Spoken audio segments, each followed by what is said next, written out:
23 na ngayon. Isa lang akong karaniwang dalaga mula sa Pilipinas. Tubong may baybayin at amoy alon ang hangin tuwing umaga. Pero noong ako'y 16, may isang matandang mayamang lalaki mula sa United Arab Emirates na naghangad na ampunin ako. Sabi niya, nais daw niyang tulungan ako at bigyan ng mas maayos na buhay. Noon, naniwala ako. Inaamin ko. Desperado ako. Pero nang tumuntong ako sa 18, nagsuot ako ng puting damit dahil ayon sa kanya, bahagi raw yon ng kanilang kultura, isang tradisyon na dapat kong igalang. At mga sis, kung alam ko lang noon kung gaano kabigat ang mga pagbabagong dala ng buhay na yon, baka tumakbo na lang ako ng hindi lumilingon. Pero pumayag ako, dahil akala ko iyon ang tanging pag-asa ko. Bago ko ipagpatuloy, huwag kalimutang i-like ang video, mag-subscribe at panoorin hanggang dulo. Ang kwentong ito, hindi nyo mapapanood sa TV o kahit sa mga teleserye. Noon, ang amoy ng tagsibol sa aming bayan ay bango ng dagat at bulaklak. Pero sa taong iyon, ang naamoy ko lang ay ospital at matapang na amoy ng gamot. Nakatayo ako sa lumang bintana ng aming inuupahang kwarto at pinagmamasdan ng isang lumilipad na plastik sa hangin. Si Mama, nasa kabilang silid.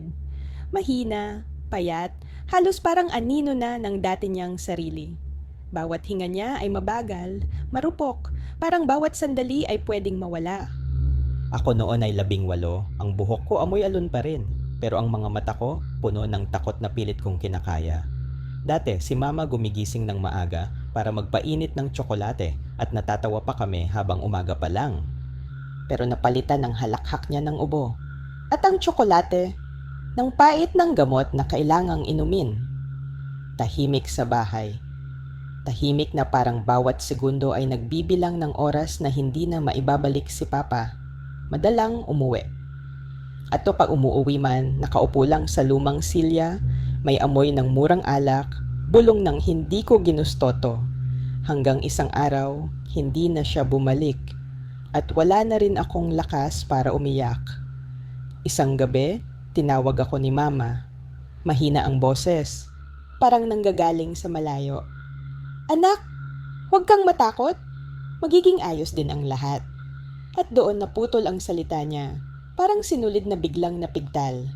Natulala ang buong kwarto sa tahimik na kirot. Kinabukasan, dumating ang doktor. Umiling lang siya.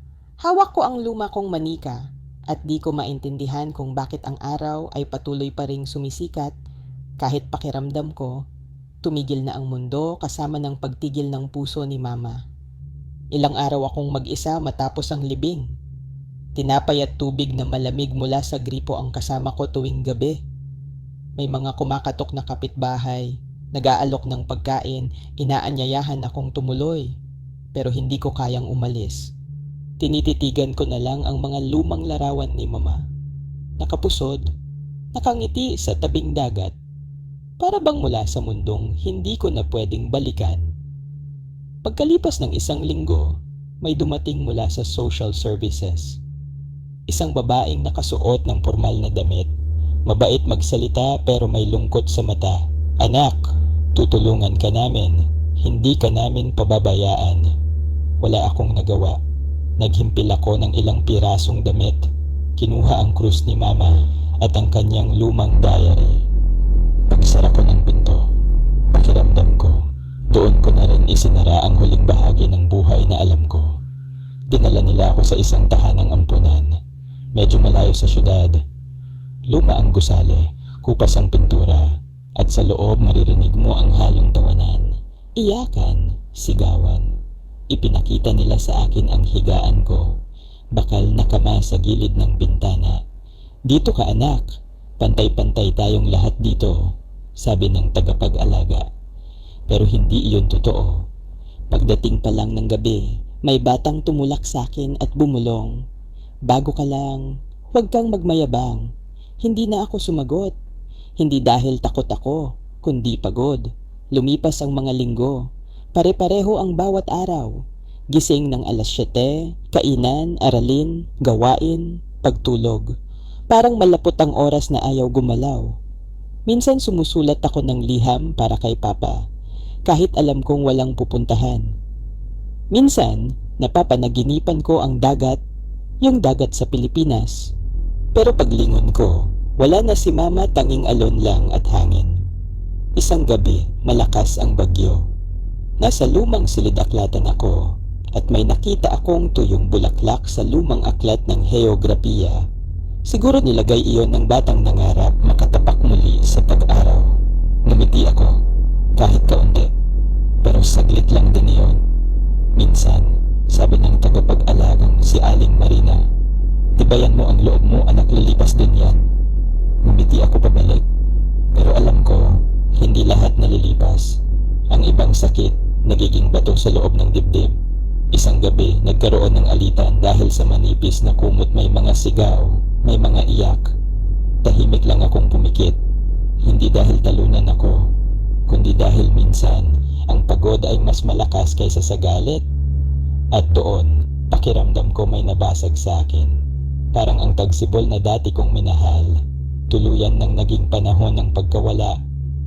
Sira na ang tagsibol at marahil pati ako kasama nito. Bulong ko sa sarili. 3 buwan ang lumipas. Sumunod ang mga araw na parang patak ng ulan sa bintana. Magkakapareho at walang katapusan. May mga bisita minsan, mga donor, opisyal, kumakaway sa kamera. Ba't hindi naman kami talaga nakikita? Hanggang isang umagang malakas ang hangin mula sa dagat. Amoy alat, amoy tahanan. Biglang nagkagulo sa loob. Takbuhan ng mga tagapag-alaga, nag-aayos ng damit. Mga bata sumisilip sa bintana, may dumating. Bulong ng katabi kong si Marina. At doon nagsimula ang bahaging hindi ko inakalang magpapabago sa lahat. Sa itim na sasakyan, siguro naman routine lang, sagot ni Dasha nang walang interes, hindi man lang itinaas ang kanyang ulo. Pero sa pagkakataong ito, iba ang nangyari. Sa harap ng gate ng ampunan, nakaparada ang isang napakalaking itim na kotse na may tinted windows. Mula rito, bumaba ang isang matangkad na lalaki na nakasuot ng puting tradisyonal na damit. Parang mga nakita ni Dasha lang sa mga dokumentaryo sa TV tungkol sa silangan. Kasama niya ang 2 tao na nakasuot ng formal na damit, tila bodyguards. Dahan-dahan ang kanyang kilos, may dignidad sa bawat hakbang, may puting balbas. Matay mainit ngunit pagod na. Sino siya? Bulong ng mga tagapag-alaga. Parang sheikh daw. Said al-Hakim yata. Nagkagulo ang ampunan sa kakaibang dami ng usisa. At excitement agad, pinagsama-sama ang mga bata sa auditorium. Pumasok ang sheikh ng mahinahon, dahan-dahang nilapitan ang bawat hilera ng mga bata. At biglang huminto ang kanyang tingin kay Dasha. Nasa dulo siya, nakasuot ng lumang damit na may tagpi sa manggas. Nagtagpo ang kanilang mga mata. At parang tumigil ang oras. Tahimik siyang bumulong sa kanyang tagasalin at tumango ito. Lumapit ang sheikh. "Ano ang pangalan mo, anak?" Tanong niya sa Filipino na may bahagyang accent. "Dasha," sagot niya, nanginginig ang tinig. "Maganda ang pangalan." Dasha nagkatinginan ng mga tagapag-alaga. Napuno ng kakaibang lamig at tensyon ang silid, parang may malamig na hangin na dumaan. Humingi ang sheikh ng mga dokumento at matagal na nakipag-usap sa direktor. Bawat kilos puno ng bigat at kahalagahan. Di nagtagal, tinawag si Dasha sa opisina. Nandoon ang sheikh, ang tagasalin at ang direktor. Isang babae na may pilit na ngiti at namumula ang mukha, may nakalatag na folder sa mesa. "Dasha," panimula ng direktor, "may kakaibang sitwasyon. Ang taong ito mula sa United Arab Emirates ay matagal nang naghahanap ng isang tulad mo." "Ako po?" gulat ni Dasha. "Oo," tumango ang sheikh. "Kumakatawan ka sa isang tao na matagal ko nang kilala at marahil dinala ako ng tadhana dito. Nais kitang bigyan ng bagong buhay."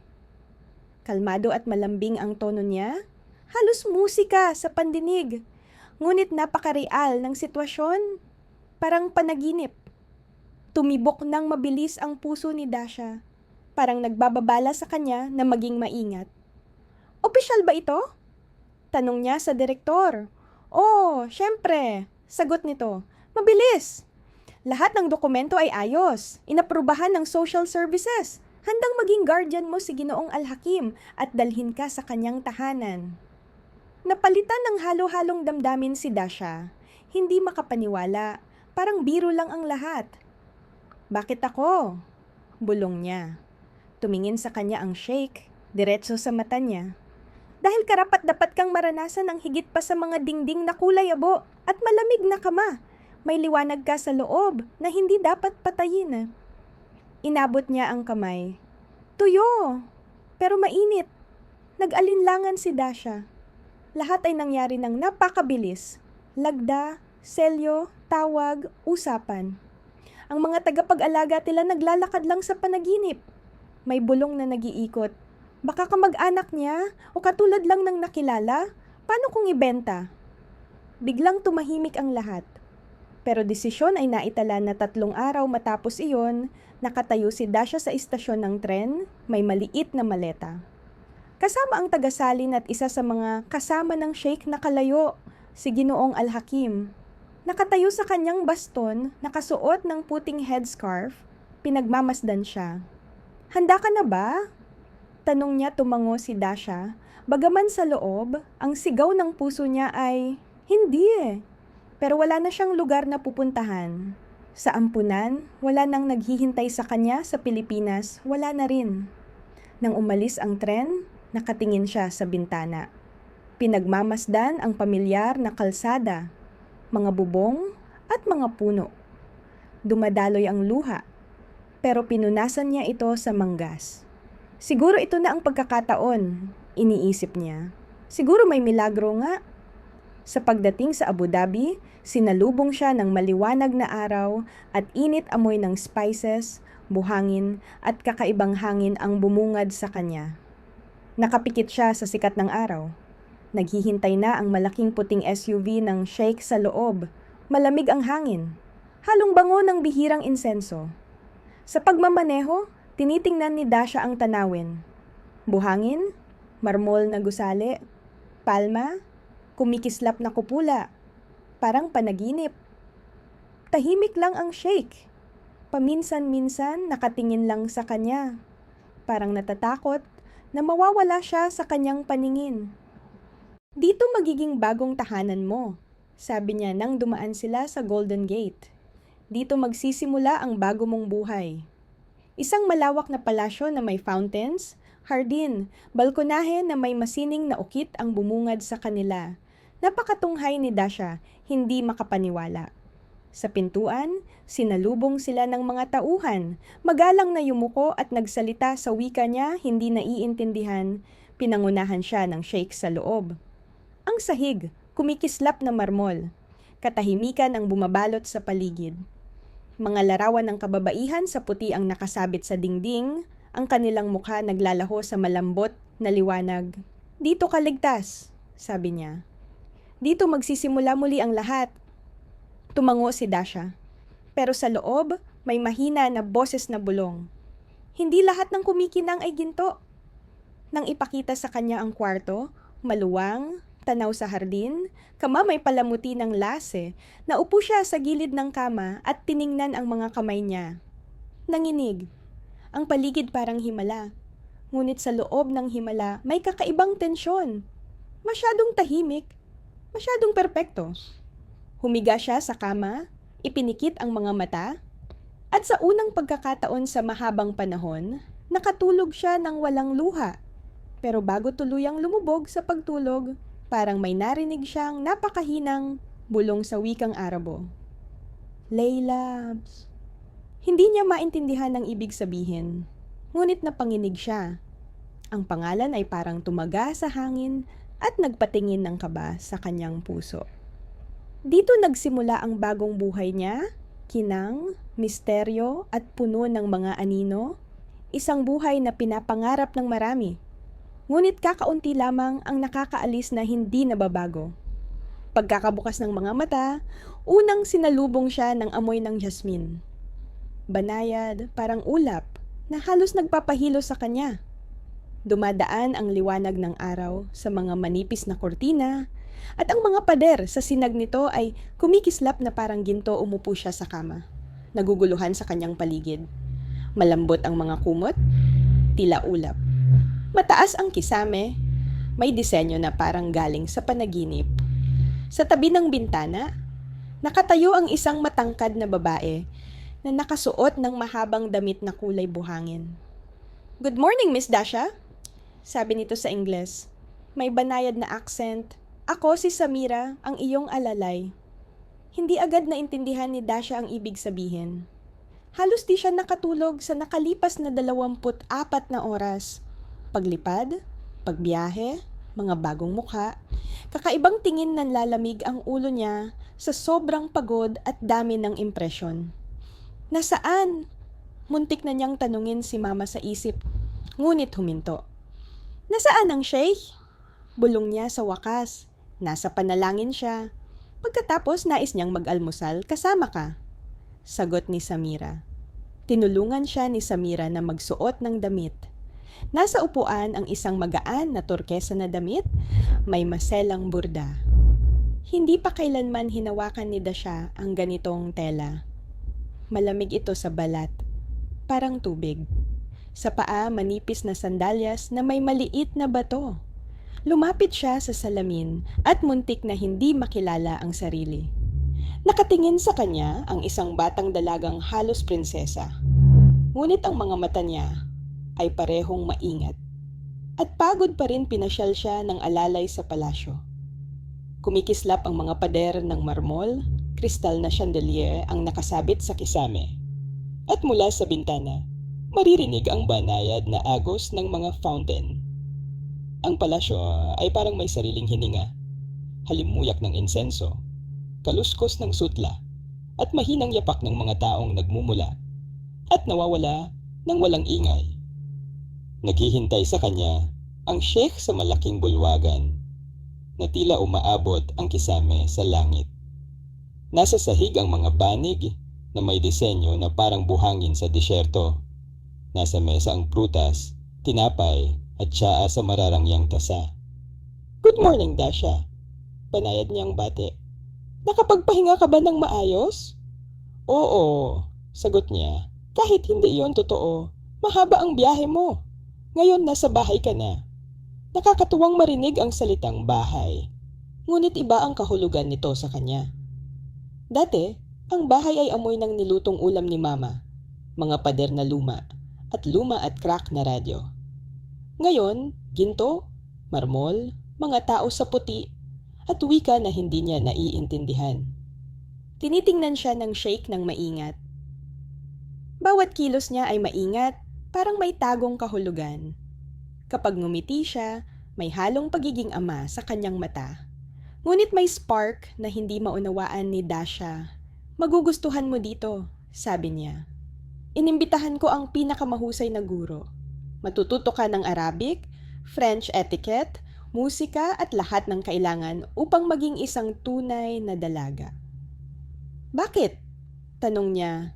"Bakit niyo po ginagawa ito?" Ngumiti ang Sheikh. "Dahil nakikita ko ang potensyal mo. At balang araw, mauunawaan mo kung bakit dinala ka sa akin ng tadhana." Pagkatapos ng almusal, ipinakita siya sa palasyo, sa hardin na may mga orange tree, sa pool na kulay esmeralda, at sa library na may halimuyak ng lumang libro at balat. Ang bawat sulok ay marangya, ngunit may halong lamig, parang museo kung saan kahit huminga ng malakas ay tila bawal. Sa gabi, lumabas siya sa balkonahe. Sa likod ng hardin, nakalatag ang disyerto, walang hanggan, parang dagat ng buhangin. Ang araw ay lumulubog, pinipinta ang langit ng apoy at gintong kulay. Nakatanaw siya, iniisip. Ito na ang bagong buhay, ang lahat ng pinapangarap ko. Init, seguridad, kayamanan, lahat ay nasa harap ko. Ngunit kakaiba ang pakiramdam ng puso niya, parang nagbababala gabi. Hindi siya makatulog. Dala ng hangin ang buhangin at banayad na kaluskos ng dahon. May naririnig na tawa ng babae mula sa malayo, kristal, ngunit may halong lungkot. Pumikit siya at inisip si Mama, nang ngumiti at bumulong. Mag-ingat anak, hindi lahat ng kumikinang ay mabuti. Kinabukasan, nagsimula ang mga klase. Dumating ang guro ng French, si Madame Blanc, isang babae na may disiplina ngunit banayad ang tinig. Kasunod ang guro ng Arabic, isang matandang lalaki na matalino ang mga mata, binigyan siya ng notebook, libro at schedule. Para itong kwento kung saan inihahanda ang bida para sa isang mahalagang papel. Minsan, pumapasok ang sheikh, umuupo siya at pinagmamasdan kung paano nagbabasa, nagsusulat at ngumingiti si Dasha. Napakahusay mo, sabi niya. Napakahusay ng tindig mo. Nahihiya si Dasha. Nakatitig sa sahigmay, lumalaking halo ng pasasalamat at pagkabahala sa loob niya. Minsan, napapansin niya ang mga tingin ng mga alalay. Maingat at may simpatiya isang gabi, bulong ni Samira, habang sinusuklay ang buhok niya. Mag-ingat, Miss Dasha. Hindi lahat ay simple dito. Ano po ibig niyo sabihin? Tanong ni Dasha. Alalahanin mo lang kahit ang mga pader dito ay nakikinig. Lumipas ang mga araw at linggo. Nakasanayan niya ang bagong ritmo. Ang kanyang silid ay naging komportable. May mga bulaklak sa bedside table at may orasan sa dingding, regalo ng sheikh. Madalas siyang binibisita ng sheikh. May dalang regalo, nagtatanong kung masarap ang pagkain, kung hindi siya nalulungkot. At sa lahat ng ito, totoo naman ang pag-aalaga niya. Isang araw, dinala siya sa isang pribadong bahagi ng palasyo. Sa kalahating dilim, nakasabit ang mga lumang painting. Isa sa mga ito ay larawan ng babae na nakasuot ng puting damit. May manipis na mukha at malungkot na mata. Sino siya? Tanong ni Dasha. Tahimik ang sheikh sa mahabang sandali. At pagkatapos ay mabigat niyang sinabi. Ang pangalan niya ay Leila. Matagal na siyang pumanaw. Maraming taon na ang nakalipas. Huminga siya ng malalim at sa isang saglit, lumitaw sa kanyang mga mata ang tunay na kirot. Nakaramdam si Dasha ng kilabot na dumaloy pababa sa kanyang likod. Ang babae sa larawan ay tunay ngang kahawig niya. Sobrang kahawig. Pasensya na po. Mahina niyang sambit. Huwag kang humingi ng pasensya. Mahinang tugon ng sheikh. Lahat ng nangyayari ay kalooban ng Allah. Pagbalik nila, hinawakan niya ng mas matagal ang kamay ni Dasha kaysa sa dati. Dapat mong malaman, Dasha, sabi niya. Nakikita ko sa iyo ang isang espesyal na tadhana. Sa gabing iyon, matagal siyang umupo sa tabi ng bintana, nakatingin sa buwan. Sa labas ng mataas na pader, buhay ang umiikot, maingay malaya. Dito sa loob, karangyaan na parang ginto ang halimuyak, ngunit pakiramdam niya ay parang kulungan din na alala niya ang ampunan. Malalamig na kumot, pagtatalo, gutom, at naisip na marahil ang tadhana ay nagbiro sa kanya. Binigyan siya hindi ng kaligtasan kundi ng pagsubok. Sa ibaba ng balkonahe, may gumalaw na anino. May taong naglalakad sa pagitan ng mga puno. Hey! Sigaw niya. Wala namang tugon. Tanging mahinang tawa, halos parang bata. At ang malamyos na tunog ng fountain kinabukasan, iniisip niya. Baka panaginip lang iyon, ngunit may marka pa rin ng kamay sa bakal ng balkonahe. Na para bang may totoong tao sa gabi. Dito nagsimula ang pagbukas ng kanyang bagong mundo. Kinang, karangyaan, puno ng misteryo at pahiwatig. Sa mundo na ang bawat mabuting salita ay maaaring may kahulugan. At sa bawat ngiti ay may nakatagong lihim. At sa kaibuturan ng puso niya, ramdam niya, ipapakita rin ng palasyong ginto ang tunay na halaga nito. Unti-unti, nasasanay si Dasha sa ritmo ng bagong buhay. Tuwing umaga, kumakanta ang mga hindi nakikitang ibon sa hardin. Dumadaloy ang tsaa na may halong kardamom at honey. Dahan-dahan namamasyal ang mga babae sa palasyo na may banayad na belo. Lahat ay tila maayos, payapa, halos perpekto. Ngunit habang nagiging pantay ang kanyang pamumuhay, mas nararamdaman niya ang kakulangan sa loob. Ngayon bihira nang makita ang Sheikh Said Al-Hakim. Paminsan-minsan lamang siya sa mga pagtitipon, sa mosque o sa mga paglalakbay. Kapag bumabalik siya, natitigil ang buong bahay. Binibigyan niya si Dasha ng mga alahas at libro. Minsan, isang puting kabayo na may malambot na balahibo ang regalo niya. Ngunit habang mas marangya ang mga regalo, mas malalim ang anino sa kanyang mga mata. Parang may nakatagong inaasahan na kinatatakutan niyang itanong. Dito niya unang nakilala si Emil. Nangyari iyon sa hardin, kung saan ang matinding araw ay nagtatago sa ilalim ng makakapal na sanga ng puno. Naglalakad si Dasha sa daanan. May dalang basket ng prutas para sa kusina nang marinig niya ang mahinang awit. Isang binata ang nakaupo sa tabi ng pader, naglilinis ng fountain. Nakasimple lamang ang kanyang kasuotan, kamiseta at pantalon. Ang mga braso niya ay kayumanggi at basa sa tubig, bahagyang kulot ang buhok, at ang kanyang mga mata, nang tumingin sa kanya, ay maliwanag na kayumanggi at buhay. Pasensya na po, hindi ko alam na may nagtatrabaho rito, mahiya niyang sabi. At hindi ko rin alam na may mga diwata sa palasyo na naglalakadis na may basket. Ngiti niya nagulat si Dasha sa kanyang kalikasan at kaswal na pakikipag-usap. Dito, walang makikipag-usap sa kanya ng ganito ng malaya. Hindi ako diwata, mahinang sagot niya. Sino ka? Tanong niya. Hindi ko rin alam. Siguro isang babae lang na aksidenteng napadpad sa panaginip ng iba. Sagot niya pagkatapos ng sandaling katahimikan. Tumingin siya kay Dasha, tila nag-iisip. Magandang paglalarawan. Ako si Emil. Dasha, kilala ka ng lahat dito.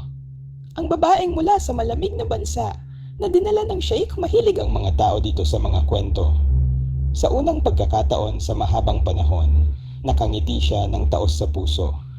Mula noon, madalas silang magkita, tila aksidente lang, sa library, sa hardin, o sa stables. Ikinuwento ni Emil na ang kanyang ina ay Pilipina at ang ama niya ay Turko na namatay sa konstruksyon. Lumaki siya sa kanayunan ng Emirates bago naging empleyado sa palasyo, parang alipin pero may nangiti, biro niya. Sa kanya, unang beses na naramdaman ni Dasha ang tunay na buhay. Nagkukwentuhan sila tungkol sa musika, dagat at pagkabata. Minsan, dinala ni Emil ang isang lumang gitara. Kalawang ang mga kwerdas, ngunit naayos niya ito. Tumugtog ka, sabi niya. Hindi ko marunong. Kung hindi mo marunong, kantahin mo.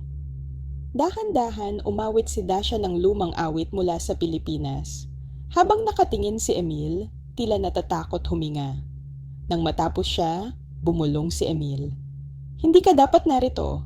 Sobrang totoo mo para sa palasyong ito. Tumagos ang mga salitang iyon sa kanya, ngunit hindi siya sumagot. Samantala, mas naging mapagmatyag ang Sheikh.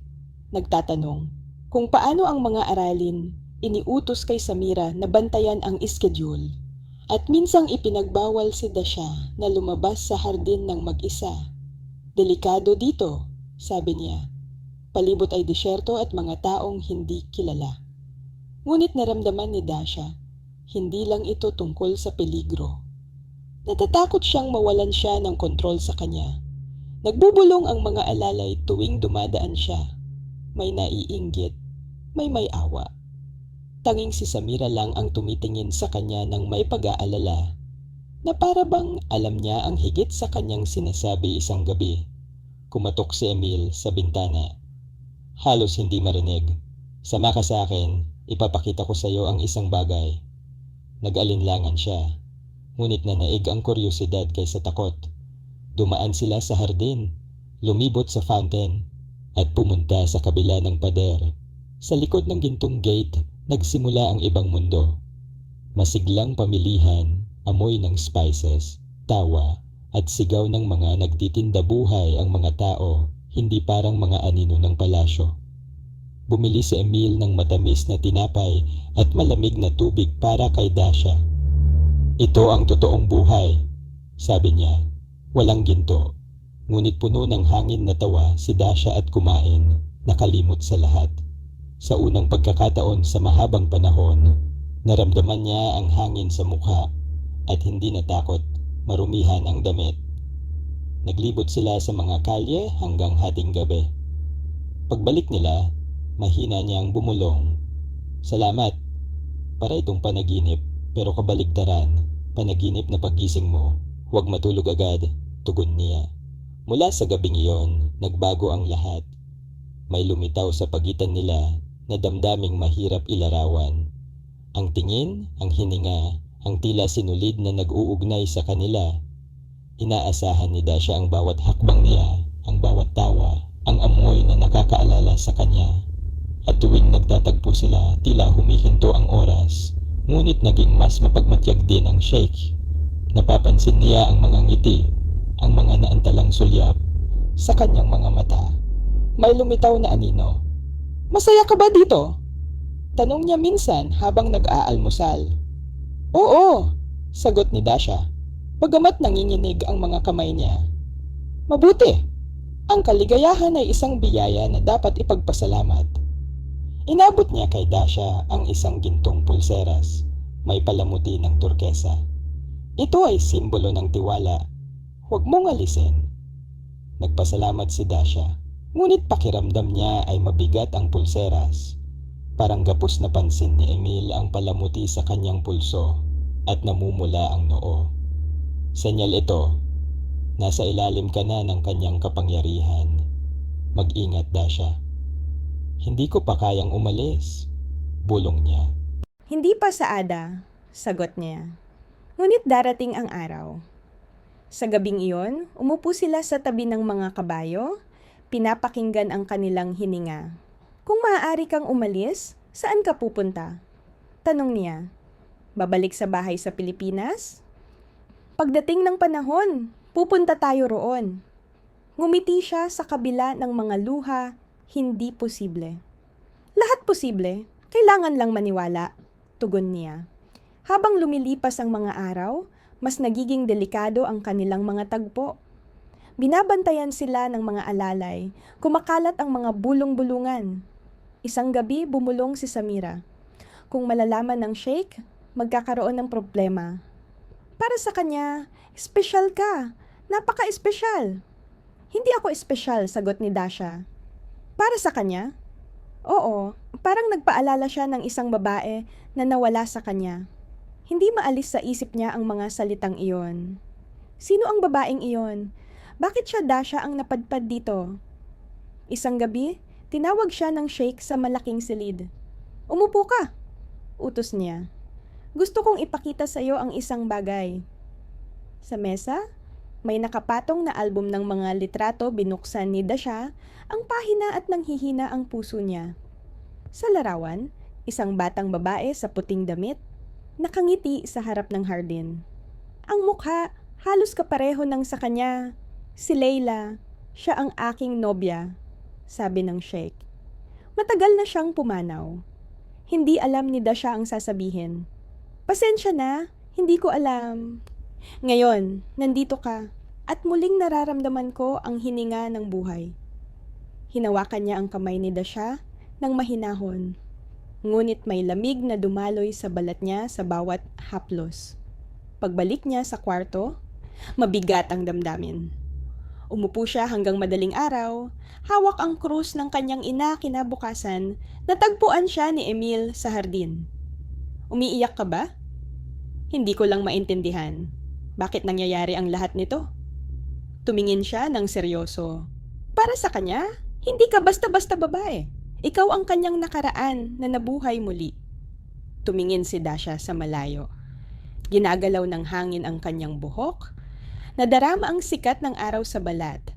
At biglang naisip niya, ang palasyong gintong ito ay naging bitag. Ngunit may isang liwanag na nagpapanatili sa kanya mula sa kawalang pag-asa. Ang damdamin, para sa isang taong nagpapaalala sa kanya ng kalayaan. Ang umaga ay napakatahimik. Tila humihinga ang buong mundo. Ang gintong sinag ng araw ay dumadaloy sa mga kortina. At sa labas, nagsisimula ng umawit ang mga ibon, tila nagsasabing, isang espesyal na araw ang dumating. Bumukas si Dasha ng mata at nakita ang isang kahon sa tabi ng kama. May laso. Sa takip, may manipis na karton na may kaligrapikong sulat. Para sa'yo, aking bituin. Tumibok ng malakas ang puso niya. Ang mga salita ay pamilyar. Tila narinig na niya sa panaginip, bumukas siya ng laso. Sa loob may puting damit, magaan, parang ulap, may manipis na burda ng pilak. Ang tela ay kumikislap, parang humihinga. Sa ilalim ng kahon, may kuwintas, singsing, at hikaw. Lahat ay kuminang ng napakaliwanag. Kumatok si Samira. Magandang umaga. Ginang Dasha, naghihintay sila sa ibaba. Espesyal ang araw na ito. Bakit? Tanong ni Dasha, bagamat alam na ang sagot. Ito ang ika-18 kaarawan mo. Parang sentensya ang mga salitang iyon. Dahan-dahan niyang hinaplos ang malambot na tela ng damit. Dati, ang kaarawan ay kasiyahan, mga kandila, cake, tawanan ng ina. Ngayon, iba na tinulungan siya ni Samira na magsuot. Bawat galaw ay maingat, para bang humahaplos ng porselana. Napakaganda mo na ngayon, Ginang. Mahinang sabi niya. Sabihin mo ng totoo, bulong ni Dasha. Alam mo ba ang plano ng Sheikh? Namula ang mga mata ni Samira. Alam ko lang ang isang bagay. Ang kalooban ng kanyang kadakilaan ay hindi pinagtatalunan. Pagkatapos ay inayos ni Samira ang buhok ni Dasha, may ipinasok na manipis na perlas. Sa salamin, ang babae na tumitingin sa kanya ay halos hindi na niya makilala. Ang puting damit ay nagpapaanyong nobya siya, parang prinsesa ako, sabay sambit ni Samira. Ngunit wala sa tinig niya ang kagalakan. Nagkakilos ang mga tao sa palasyo, ang mga alalay ay nag-aayos ng bulaklak, at ang mga musikero ay nag-aayos ng instrumento. Ang hangin ay mabigat, matamis ang halimuyak ng insenso. Sa bawat pintuan, may bulong, tawa at kalansing ng pinggan. Ang palasyo ay may sariling buhay, naghahanda para sa pagdiriwang. Pagbaba ni Dasha sa hagdan, tumigil ang lahat. Dahan-dahan siyang naglakad sa marmol na baitang, damang-dama ang daan-daang tingin sa kanya. Nasa ibaba, naghihintay ang Sheikh sa puting damit, may gintong sinturon. Kalma ang mukha, ngunit ang mga mata ay kumikislap ng napakalakas. Napakaganda mo, sabi niya, hinawakan ang kamay niya. Ngayon ay isang dakilang araw. Bakit dakila? Tanong niya. Dahil pasok ka sa mundo ng pagtanda. Dinala siya sa malaking silid kung saan nagtipon na ang mga makapangyarihang bisita. Mga lalaki sa puting kasuotan, mga babae sa mamahaling alahas. Musika, mahina lang, parang hininga ng desyerto. Sa mga mesa, kuminang ang prutas, ginto at alak. Umupo ka rito, sabi ng Sheikh. Sunod-sunod siyang umupo sa unan, hindi gumalaw ang mga daliri. Lahat ay parang panaginip na pinapanood mula sa gilid. Sa isang punto, tumayo siya, itinaas ang baso at nag-toast. Ngayon, nagpapasalamat ako sa kataas-taasan para sa biyayang ito. Ang biyayang bumalik sa akin matapos ang maraming taon ng biyaya, ipinadala ng Allah. Tahimik ang silid, saka pumalakpak. Hindi maintindihan ni Dasha ang nangyayari. Ang mga salitang biyaya at bumalik sa akin ay masakit sa isip niya. Biyaya ka ng Allah. Paulit-ulit ng Sheikh, nakatingin diretso sa kanya. Bumalik na liwanag ng aking kabataan. Ngumiti ang mga bisita. Talaga na ngang magkatulad kayo, bulong ng isa. Naramdaman ni Dasha na umuusad ang dugo mula sa kanyang mukha. Parang inilagay siya sa entablado at ang lahat ay tinitingnan ang maskara na hindi niya pinili. Nagpatuloy ang pagdiriwang. Lalong malakas ang musika, mas masaya ang tawa, ngunit nawawala sa kanya ang kulay ng lahat. Nag-usap ang Sheikh sa mga bisita sa Arabic. habang ang mga tingin niya ay nagpaparamdam kay Dasha na nais niyang magtago. Pagkatapos, dinala siya sa katabing silid. Nandoon ang dalawang tahimik na alalay. Inalis nila ang palamuti, ngunit iniwan ang kuwintas. Simbolo ng pasasalamat. Pulong ng isa sa kanila, "Magpahinga ka, ginang! Bukas ay espesyal na araw." "Ano ang mangyayari bukas?" tanong ni Dasha. Ganito ang kalooban ng Sheikh. Nang sila'y lumabas, naiwan si Dasha mag-isa. Sa likod ng pader, tumutugtog ang musika at maririnig ang mga boses. Lumapit siya sa salamin. Ang tumitingin sa kanya ay isang babaeng may gulang, ngunit ang mga mata ay puno pa rin ng ningning ng pagkabata at pagkalito. Inalis ni Dasha ang kuwintas at inilagay sa mesa. Malamig ito, parang yelo. "Taralaha," iniisip niya. Bakit niya nasabi iyon? Bakit ako ang dapat maging biyaya ng iba? Sa bintana, tanaw ang disyerto sa liwanag ng buwan. Parang dagat. Ang selebrasyon sa paligid ay nagpapatuloy. Ngunit para sa kanya, ito ay natapos na. Kumatok sa pintuan. Biglang napalunok si Dasha si Emil ang nakatayo sa pintuan. "Mabuti ka lang ba?" "Hindi ko alam. Ang lahat ay kakaiba. Ang pagdiriwang, mga salita, mga tingin." Lumapit si Emil. "Narinig ko, bukas daw ay may espesyal na ritual. Bumubulong ang mga alalay." "Anong ritual?" "Hindi ko alam, pero mag-ingat ka. Kung maaari, huwag mag-isa." Bago siya makapagpatuloy, may narinig silang hakbang sa koridor tahimik na nawala si Emil, gaya ng pagdating niya. Naiwan si Dasha sa katahimikan. Pinapakinggan ang musika na dahan-dahang humuhupa. Lumalaki ang kaba sa dibdib niya. Ang hangin ay mabigat. Tila bago dumating ang bagyo. Lumapit siya sa bintana at binuksan ang mga bintana. Dumampi ang hangin. May halimuyak ng jasmin at buhangin. Sa itaas ng palasyo, nagliliwanag ang malaking gintong buwan. "Nanay!" Bumulong siya. "Kung naririnig mo ako, magbigay ng senyal. May nangyayari. Nararamdaman ko." Ngunit tanging katahimikan lamang ang sumagot. Ang fontaine, sa ibaba ang tanging tumutunog, parang puso na kumakabog sa dilim. Sa gabi, nanaginip siya ng kakaiba. Naglalakad siya sa mahabang koridor ng palasyo. Ang mga pader ay nagliliwanag sa gintong liwanag. May lumitaw na babae sa puti. May belo sa mukha. "Sino ka?" tanong niya. "Ikaw at ako," sagot ng babae. "At bukas, yung maalala kapag nagising ka." Matagal na umupo si Dasha sa gilid ng kama. Dahan-dahan ang pag-akyat ng araw. Sa malayo, maririnig ang mga boses ng alalay, kumakabog ang dibdib niya sa kaba. Ang lahat ng nangyayari ay hindi na lamang ordinaryong buhay.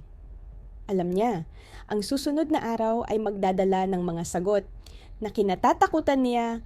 Dahan-dahang bumababa ang gabi sa palasyo, tila gintong belo.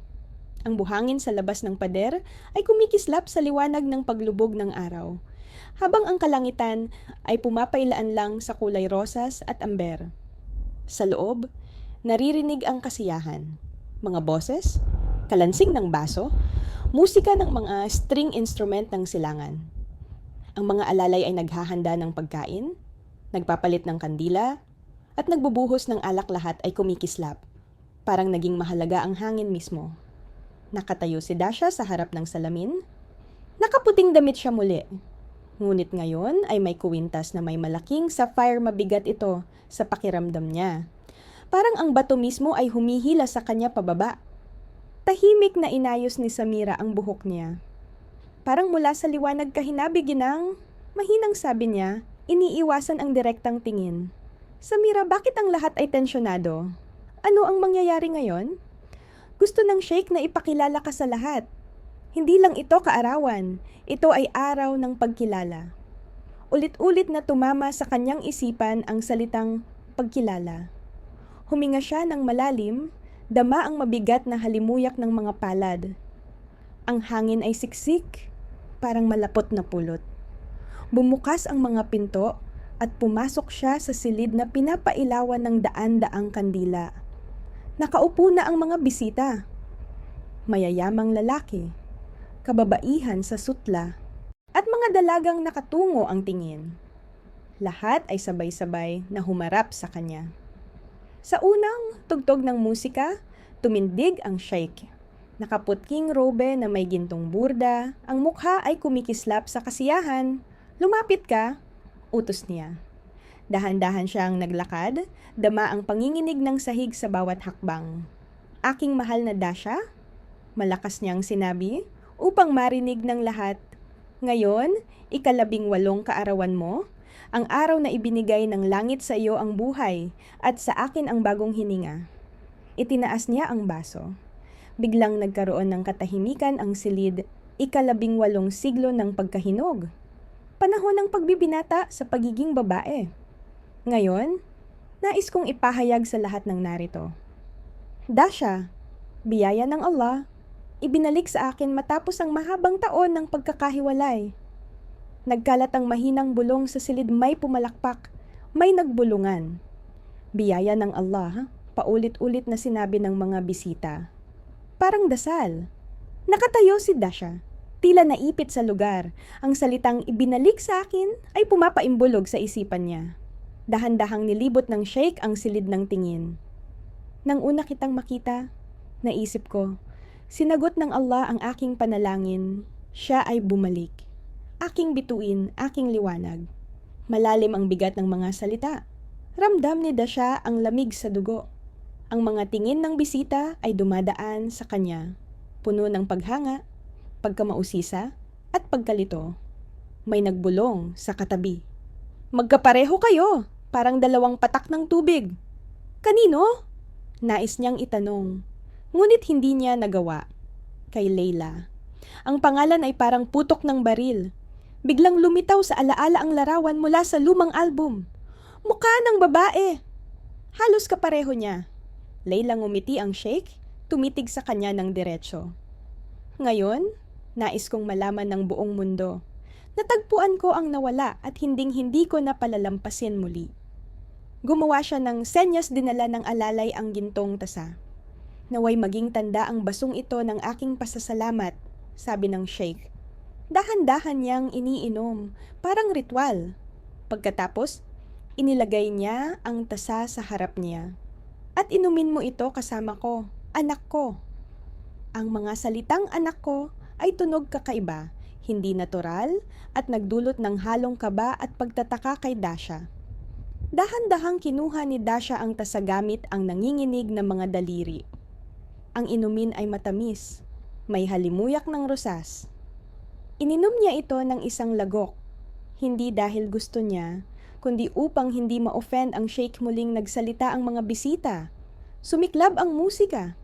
Pinatigil ang kanyang sariling isip. Itinaas ng sheikh ang kamay. Biglang bumalik ang katahimikan. Dasha, nais kitang bigyan ng regalo. Malumanay niyang sabi. Karapat-dapat ka sa pinakamaganda. Pinindot niya ang daliri at lumitaw ang alalay na may dalang kahon. Nang buksan ito, humanga ang lahat sa silid. Nasa loob ang isang korona, manipis, ginto at buong-buo na may mga sapphire. Ito ay pag-aari ni Layla, wika niya. Ngayon, sayo na ito. Nanginginig si Dasha sa loob. Bakit ako? Bulong niya. Dahil ikaw siya, mahinang sagot ng sheikh, ngunit maririnig ng mga nakapaligid. Napaikot ang kanyang dibdib sa bigat ng salita.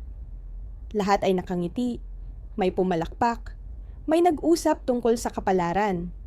Para sa mga bisita, ito'y nakakaantig. Para sa kanya, nakakatakot. Isinuot niya ang korona ngunit hindi ito komportable. Ang mga sapphire ay malamig sa balat. Pinalitan ang musika ng mga tambol. At nagsimula ang mga mang-aawit ng sinaunang awit tungkol sa muling pagkabuhay ng pag-ibig. Lumapit ang sheikh at dumampi ang kanyang kamay sa balikat ni Dasha. Sobrang lapit na personal. Natatakot ka ba? Bulong niya. Huwag, bukas maiintindihan mo lahat. Lumapit ang alalay, yumuko, at may ibinulong tumango ang sheikh. Pagkatapos ay sinabi, mananatili ang mga bisita hanggang umaga.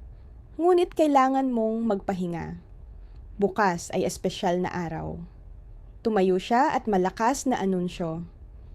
Pinapasalamatan ko ang lahat na nakibahagi sa banal na gabing ito, naway pagpalain ni Allah si Dasha ng bagong araw sa aking tahanan. Palakpakan.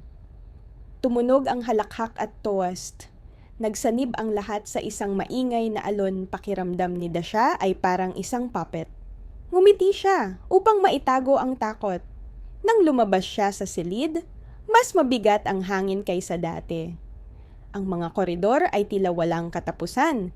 Ang liwanag mula sa mga ilaw ay dumadaloy sa marmol, parang likido. Naghihintay si Samira sa pinto. Kailangan mong magbihis, Ginang. Bukas magbabago ang lahat. Bakit? Tanong ni Dasha. Paghahanda, Ginang. Malalaking paghahanda. Tumimo ang salitang paghahanda sa isip niya. Naalala niya si Emil, ang bulong niya sa gabi, ang kanyang mga sinabi tungkol sa seremonya. Ang puso ni Dasha ay kumakabog ng napakalakas, tila maririnig ito sa buong palasyo. Nang umalis si Samira, lumapit si Dasha sa bintana. Sa loob ng hardin, ang mga alalay ay naglalagay ng puting tela. Pinalamutian ang mga haligi ng bulaklak. Sa sahig, may nakalatag ng mga karpet. At sa gitna ay itinayo ang gintong arko. Ang selebrasyon ay nagpapatuloy, ngunit ngayon alam na niya kung anong uri ng selebrasyon ito. Sa loob niya, unti-unting lumalamig ang damdamin. Lumapit siya sa mesa kung saan may bas na puno ng bulaklak, rosas, jasmine at orchids. Sa gitna ng mga tangkay, may maliit na liham na nakatiklop. Hanapin ang pintuan sa kanlurang pakpak sa tanghali.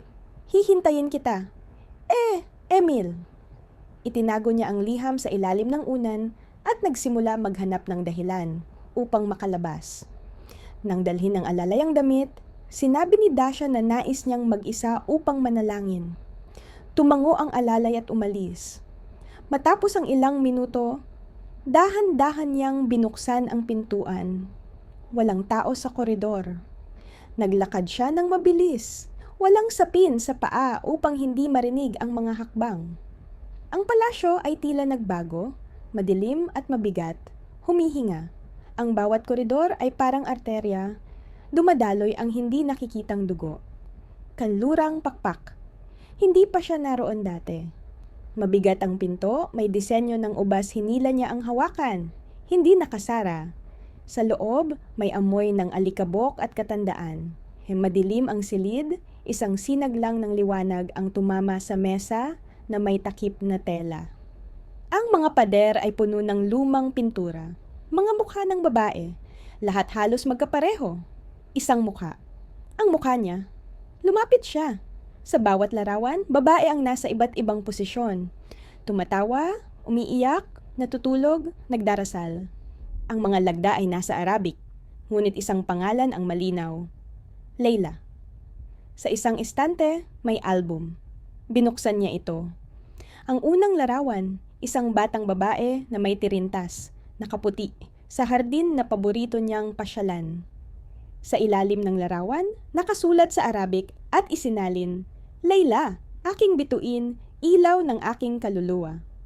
Bumuklat siya sa susunod na pahina, parehong babae, ibang kasuotan, European dress, shawl, sombrero. Halos kapareho ng edad niya ang ngayon. Sa isa sa larawan, kasama niya ang sheikh, mas bata pa ang mukha niya noon, kumikislap ang mga mata. Hawak ang kamay ng babae. Sunod-sunod ang mga newspaper clipping, tala at liham sa isang sobre. Paris, 1,983. Liham sa French, mahal kong Said, hindi ko na kayang bumalik. Hindi ito buhay. Patawarin mo, aalis na ako. Layla nanginig ang mga daliri niya. Sumunod na larawan, isang kabaong puno ng bulaklak. Layla ay pumanaw, 30 taon na ang nakalipas. Dama ni Dasha ang pagbagsak ng mundo sa loob niya. Ang paghinga niya ay mabilis, naglaho ang mundo sa paligid. Naiintindihan niya, hindi siya iniligtas ng sheikh, hinahanap lang niya ang kapalit. May narinig siyang kaluskos sa likod. Biglang lumingon siya. Nandoon ang sheikh sa pintuan. Nakaputing damit, tulad ng dati, ngunit ang mukha niya ay iba. Hindi banayad, hindi ama. Matindi at may autoridad. Makapangyarihan, hindi ka dapat nandito. Wika niya ng kalmado. Ano ang ibig sabihin nito? Tanong ni Dasha. Pinipilit na huwag manginig ang boses. Lumapit siya at tumingin sa mga larawan. Ito ang alaala, ang bagay na nawala sa akin. Matagal ko na siyang hinanap. Si Layla. Siya ang aking pag-ibig, ang aking araw. Siya ay pumanaw. Oo, ngunit alam kong ibabalik siya ni Allah. At binalik nga niya. Itinaas niya ang kamay at dahan-dahang dumampi sa pisngi ni Dasha. Tingnan mo ang sarili mo. Ikaw siya. Parehong mga mata, parehong tinig, pati ang tuldok sa balikat. Ganun talaga. Hindi ba ito tanda?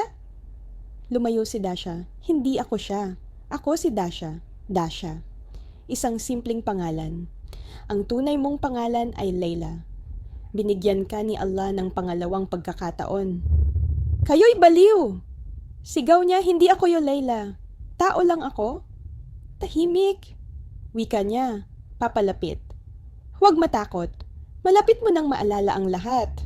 Ang seremonya ay magpapalaya sa iyong kaluluwa mula sa dilim. Umakyat siya sa likod ng silida hanggang sa tumama sa pader. Seremonya? Tanong niya. Oo, pagsasamahin natin ang bagay na pinaghiwalay ng kamatayan. Walang hanggang sumpaan. Hinawakan niya ang mga kamay ni Dasha malamig at matibay ang kanyang mga daliri. Ngayon magsisimula ang lahat. Kailangan mo lamang tanggapin ang iyong kapalaran. Huwag, sumigaw si Dasha at nagpakawala. Tumakbo patungo sa pintuan. Ngunit mas mabilis siya, Dasha. Malakas niyang sabi, huwag labanan ang kalooban ni Allah. Sa puntong iyon bumukas ang pinto. Nandoon si Samira, ang mga matay pinalaki sa pagkabigla sa nakikita. Ang kagalang-galang, mangyaring sumama, naghihintay ang mga bisita. Tumigil sandali ang sheikh sa pagtingin kay Dasha. Sa kadahan-dahan niyang binitiwan ang mga kamay nito. Mabuti, ipagpapatuloy natin mamaya. Umalis siya nang hindi lumilingon. Agad na nilapitan ni Samira si Dasha at hinawakan ang kanyang kamay. Nahanap mo ba ang album? Oo. Diyos ko, baliw siya. Naniniwala siyang ako si Layla. Tahimik ka. Kung may makarinig, hindi ka makakatakas. Ano ang gagawin ko? Tatakbo ba ako? Ngunit mag-ingat, ang buong kanlurang pakpak ay may bantay na ngayon. Dinala siya ni Samira sa pamamagitan ng service corridor. Naglakad sila sa makitid na pasilyo na may amoy ng alikabok at langis. Bakit mo ako tinutulungan? Tanong ni Dasha. Dahil kilala ko si Layla. Mahina ang sagot ni Samira. Nakita ko siyang natatakot, natatalo ng kanyang pag-ibig. Pinatay niya siya.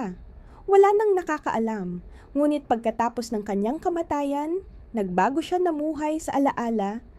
Paulit-ulit na sinasabi na darating si Allah upang ibalik ang kanyang minamahal. Ipinakita niya ang mga larawan mo sa lahat ng handang makinig at paulit-ulit na sinasabi, nahanap ko siya.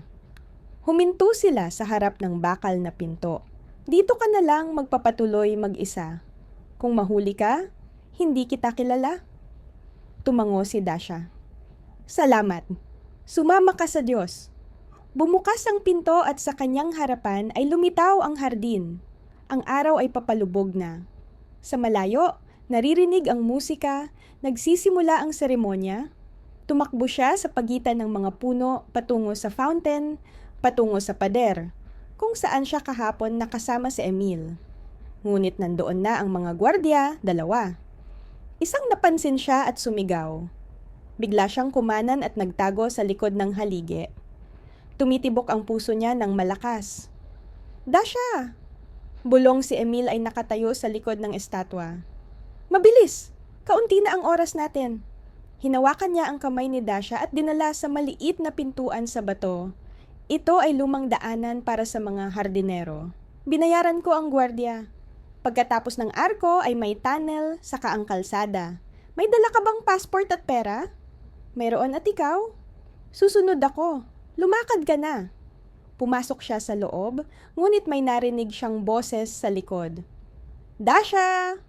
Nandoon ang Sheikh sa labas ng hardin. Ang mukha niya ay puno ng galit. Huwag kang aalis. Kasalanan ito. Hindi mo naiintindihan ang ginagawa mo. Pumikit si Emil at sinara ang pintuan sa likod niya sa labas. Narinig ang mga hakbang at sigaw. Tumakbo siya sa madilim na koridor, nadudulas. Sa isip niya ay paulit-ulit ang, "Ikaw si Layla, ikaw si Layla." Dinala siya ng koridor sa lumang courtyard, kung saan may nakatambak na abandonadong kariton. Naupo siya sa lupa, humihinga ng malalim. Ang langit sa ibabaw ay kulay lila, gabi. At sa unang pagkakataon sa matagal na panahon, umiiyak si Dasha. Hindi dahil sa sakit, kundi sa takot ng pag-unawa, hindi na siya ulilang nailigtas. Siya ay naging bihag ng baliw ng iba. Bumagsak ang gabi sa palasyo. Parang itim na belo. Ang hangin ay dumaraan sa mga dahon ng palma. Ang mga ilaw ay nanginginig, nag-iiwan ng mahahabang anino sa mga pader, tila payapa. Ngunit ang hangin ay tensyonado, parang kwerdas bago ang bagyo.